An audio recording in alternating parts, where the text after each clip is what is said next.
Good evening to you, and pleasure to have you with us. Good evening again, everybody.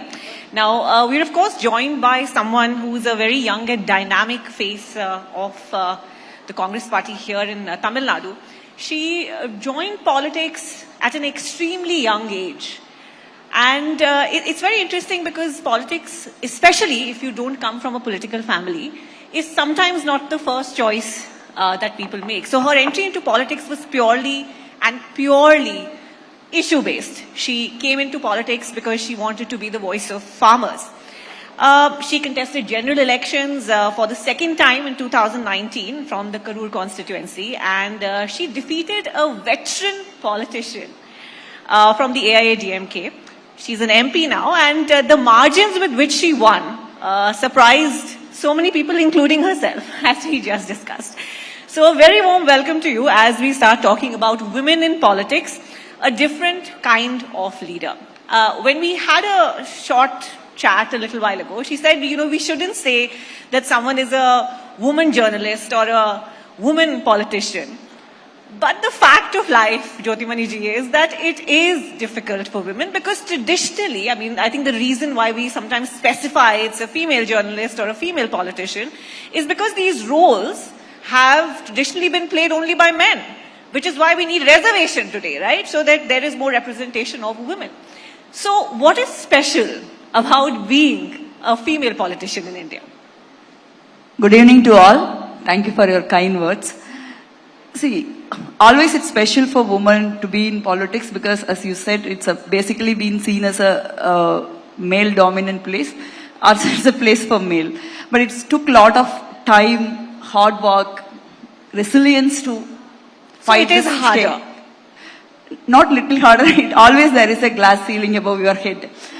You have to watch it, but still you're trying to break it. That's how every woman politician, irrespective of the party or the position, has to go through. That way it's very special. But also what I personally believe, I first contested Panchayat election at the age of 21. So I have met many of the women Panchayat president, local body representatives, even MLAs, MPs, my colleagues now. See, we look at things differently. We give importance to things like education, health, skill development, women empowerment, but while our male counterparts prefer the infrastructure and other things. So that way approach as a gender, we have a different approach, but rest is the same. Okay. It's interesting. I was speaking to a journalist who reports out of Tamil Nadu, and I said, I'm interviewing Jyotimani ji, and he said that it is so interesting that you're getting to speak to a young leader of the Congress who doesn't come from a political family, but has Rahul Gandhi on her side. So I want to know about that connection between you and Mr. Gandhi, because I believe he's also proposed your name to be the chief of the state unit of the Congress. That's up to my party to decide. But yes, I don't have a political background. Even I contested the first Panchayat election. My family was completely dead against it, especially my mother. I lost my father. I was very young. I'm my only daughter. So politics is still perceived to be a bad place for a woman. So which we are talking about 25 years back. So that is the first time women reservation has been implemented in Tamil Nadu thanks to Rajiv ji. So that time then the constituency which I decided to fight, the Panchayat was reserved for women. So many people was telling this Kaligalam has come, that is why a woman alone can contest in the constituency. So that was how it was earlier. So then I won consecutively 2 elections and I walked in the grassroots politics because I was strongly influenced by Mahatma Gandhi and his rural development. So that is how I met Rahul ji in 2006 in a camp for a youth Congress people. He handpicked me. Then we are all been, that time he tried to change the political system, of course, which he is still trying. He handpicked some around 100 people through a young MP's team that time, including Sachin Pilot, Chitinder Singh, many of them. So he kept all of us given in charge of a state. I was in charge of Kerala, like a professional period. We were there 1 year. Then again 2-3 round of interviews have happened for the Youth Congress national body. So he handpicked 17-18 of us. It was not an easy job. That time Youth Congress went for a transformation process. We introduced the democratic process within the Youth Congress. Still Youth Congress is going for an election. So that's how he handpicked all of us. That 6 years where I worked with him under his leadership was very important, because that is how we travel across the country. We have to work 20 hours a day, including him. There is no option. So that helps us to understand idea of India. See, we are from down south. We are definitely, I can say this proudly, we are much ahead of many of the states. Many parameters, yeah. So then we understand the complexity of the country. We understand every state. We understand issues. Then we understand politics very deeply. That time we were in power. So the power which Congress party has in the union government and the Youth Congress, which is completely kept away from that power, is completely something which helped all of us to understand politics better. But let's talk about now, there is so much talk about infighting within the state unit, and this is very close to a general election coming up. Your name has been doing the rounds to become the next chief of the party in the state. 2 years now. Why is there hesitance from the High Command? See, this all generally media speculation. Whenever Congress party has announced its name, they will announce it. They have done it in the past. Even my colleague Raja Brar from Youth Congress, a young MLA from Punjab, has been announced. My another friend from Mumbai, she is also announced. There is a... But so close to a general election and this speculation still going on. See, that can't benefit the party. See, this has started long time back, but it's happening in even all other parties also. Even BJP it was happening. But only national parties has its chiefs announced from Delhi. So this is keep happening. But as far as I am concerned, I am not someone who think politics through the prism of position. See, there is always many of us actually in the Congress party contradict to the belief Congress party is only for the diners. Many of us are on the ground. Every day, actually, you're learning something. Whenever any position or any responsibility comes to you, you will see it that time. I don't give much attention to those things now. She's not giving anything away, clearly. So we'll move on to the next question, which is to do with the Women's Reservation Bill. Of course, a landmark moment for India, but curtailed in the sense that till the constituencies are redrawn, we will not see it actually being executed and implemented. You also mentioned, reservation at the panchayat level for women back when you were contesting. So what is stopping the Congress party and other political parties to actually make it a mandate to have 33% reservation for their women leaders in party positions? What's stopping the Congress from doing that? See, ideally every party has reserved a certain amount of seats to women. That will be good, because in such a scenario, you don't need to women fighting against a woman. More than 33% women, more than 50% women can make it to assemblies and parliament in that case. But generally, as I already said, there is a reservation as a law. If it is not there, it's not easy within the political parties to get women their due. See, whatever we have seen in the society, the mindset which is prevailing in the political parties, irrespective of party, but the ratio might be different. Some parties progressive, like ours, the ratio will be much higher. Some parties conventionally against women empowerment, like RSS influenced BJP, has a less ratio. But unless until it doesn't become a law, it's very difficult. As I said, even having a law, 33% reservation in Panchayat Raj, then many people felt, how come women alone fight a seat? Still, it's not.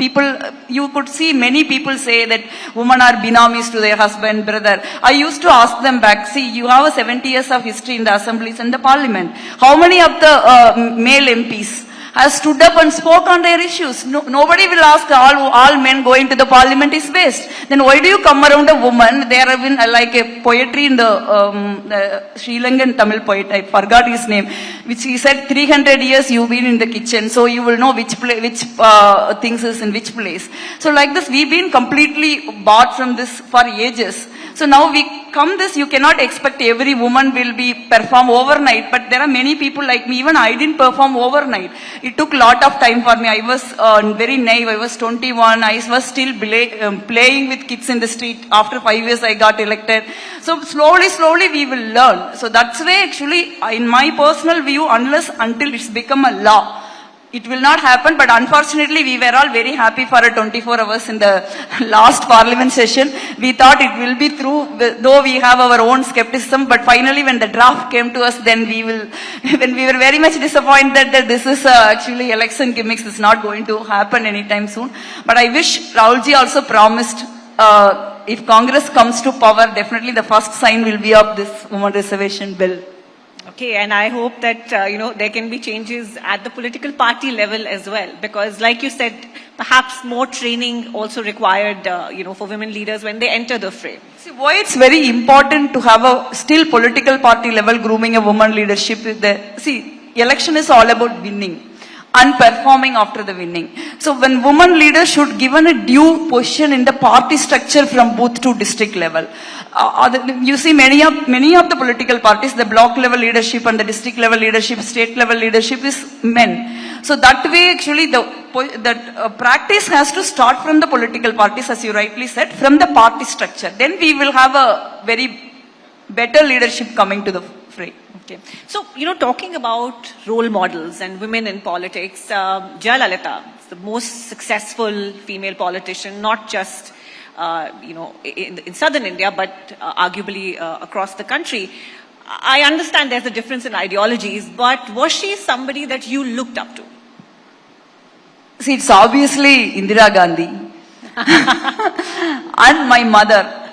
So these are all of course my mother likes Indira Gandhi a lot. So these are all the two women when I started observing politics impressed me very much. But when I started working in a Congress party and closely observe the UPA, especially UPA 1 and 2, where Sonia ji was a guiding light, I'm very much influenced by her not because she's from my party, the way she conduct herself against the adverse conditions, how she take up the criticisms, views patiently. Even the parliamentary party happen almost every day. We will have a parliamentary party meeting whenever session is on. She will ensure everybody is listened. If somebody is having a meeting, then somebody raise their hands. If she's not, people are not seeing, then she will say, no, he is or she is want to say something. But so that way she's very inclusive. Let me focus on the south, since you're sitting in Chennai. Did you never look up to Jayalalitha? Let me ask you that. Yeah, I like Jayalalitha. I love Jayalalitha. She might be from the different party. In Tamil Nadu, I don't think any woman cutting across the party line will say, I don't like Jayalalitha. We might not have like her politics or her governance, we might have a different view. But as a leader, a woman from politics, actually that is why I'm saying you see Jayalalitha, Indira Gandhi, Mayawati, Sheila Dikshit, Sonia Gandhi, Sushma Swaraj, then you cannot say you are a woman leader. There is an injustice to women if you are saying like this. Jayalalitha, we are all been seen and idealized because she has a very iron hand and she never back off. That way, I personally like Jayalalitha a lot. I'm glad to hear that. No, you are, like I said, seen as a young leader from the Congress here. But not really, I am 49. That's the thing about politics. That's very young in politics, isn't it? But let's say you are closer to the youth than some of the older members of the party. With a general election coming up, what are some of the aspirations that, younger members of your constituency discuss with you? See, obviously jobs. I used to travel a lot. Even now I have just covered 50% of my constituency, village to village. So youngsters wanted job. Second thing, they have a better educational atmosphere. Maybe the current education and the current employment has a huge gap of skills. So that is the two things actually people want. A, skill, B, employment. And when we talk of the general election, we have to talk about the India bloc and the fact that there is no clear prime ministerial candidate. And it seems like that's a struggle, to come to a consensus for. Arguably, and I think some people would say that I'm completely wrong when I say the word arguably, but there is a Modi wave still very much on. And in that light, not having a prime ministerial candidate, that can't work in your favor, some would say. See, maybe in the media, some section of media, Modi wave is still on. But I don't think really it's in the ground. Because you see a 40 years of unemployment. You see how Manipur is burning, how women are treated. You see the price rise, how the government is running, because Manrega workers, almost 30 crore workers across the country. Almost 10-15 crores are active worker. 10th week there is no salary because there is no money allotted for the Rural Development Ministry. Rural Development Ministry after 3 months writing to the Finance Ministry. This is how this government is functioning. I don't think there is a Modi wave anywhere exists, but still election is not easy because they have a huge machinery, many things at their disposal, from starting from the election commission, as RG used to say, how the infrastructure of this nation is completely controlled by them, the amount of money they are pumping into elections, even after the election. So that way we have to take these elections very seriously. But I have closely worked in the Karnataka elections, and we are also seeing the Congress party. Congress party is completely transformed and changed to fight against this brutal BJP. I think not only we won Karnataka, we are winning 5 states, and we are going to form the government at the center. We have no doubt it. Well, we had a session earlier where you would have had a lot of disagreement from, the BJP representative, but you did not answer my question. The fact that the India bloc does not have a prime ministerial candidate. See, remember the 2004 election. It was Sonia ji who ran around and campaigned for the Congress party, but we haven't announced her as a prime minister candidate. But in my view, people have voted for her because she was the only visible face that time of UPA. So I think Indian voters are very smart. It doesn't matter you are announcing or not announcing. We haven't announced a chief minister candidate in Karnataka. So, but our manifesto has spoken very well. So that way now people are in the distress. This 9 years of Modi government is a disaster in any parameter. Forget about the I'm a Congress member, I'm saying it. But you see the real figure, it's completely disappointing, completely in a mess. So in that way, India bloc has to come up with very good promises. They have, in India, government has to present a vision document to this country, I think, which we are going to do it. Okay, but so I'm sorry, I'm taking this point further. So there is not going to be a PM face before the elections. Yeah, I am not someone who can address this issue, but obviously every time the India bloc meeting is happening, there is a lot of improvement, lot of discussion, lot of people are trying to iron out the differences.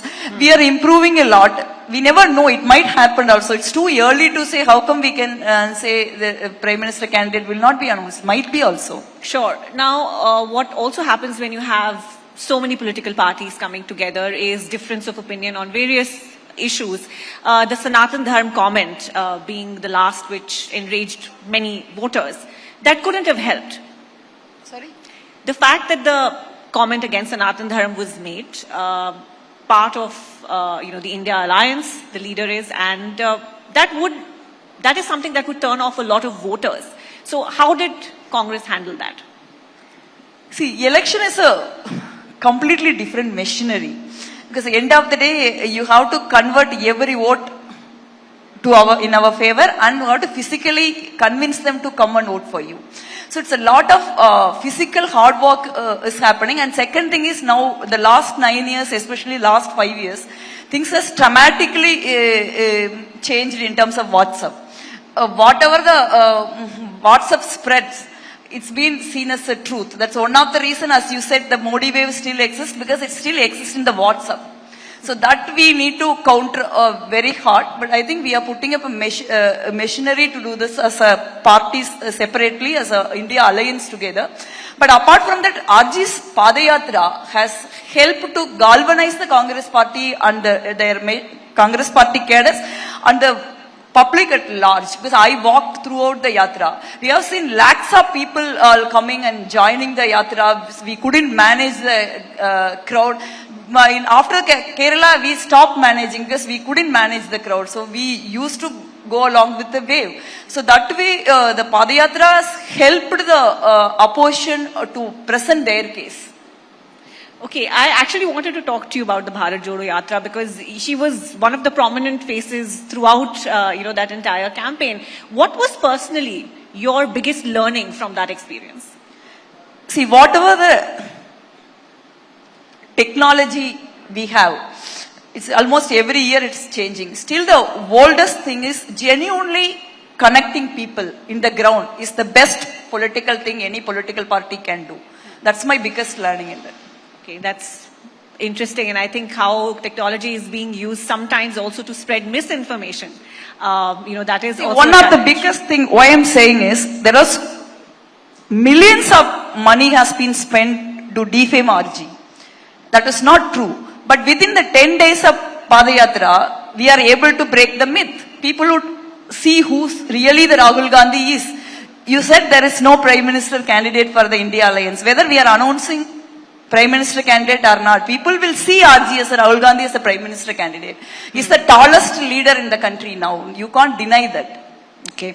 Rahul Gandhi also recently said after the Bihar caste survey that states ruled by the Congress will see such surveys taking place.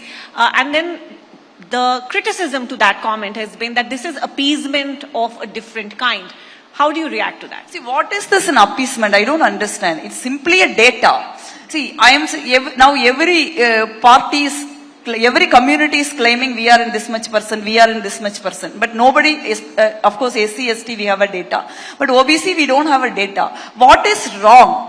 To have an actual data and get it released. There is no appeasement in it. So then this appeasement, what is an appeasement? A particular community, a particular section of people representing the key infrastructure of this country, almost 90% is not an appeasement. What does it mean? We are saying that other section of the community, all other communities across India, which is consist of around 85%, we don't have a brain or what? That cannot be a case. Definitely every community, irrespective of their community background, there are brilliant people. We have seen Sam Pitroda. Which community he is belong? Will you deny him a space? We can't do it. There are so many people can come across like this.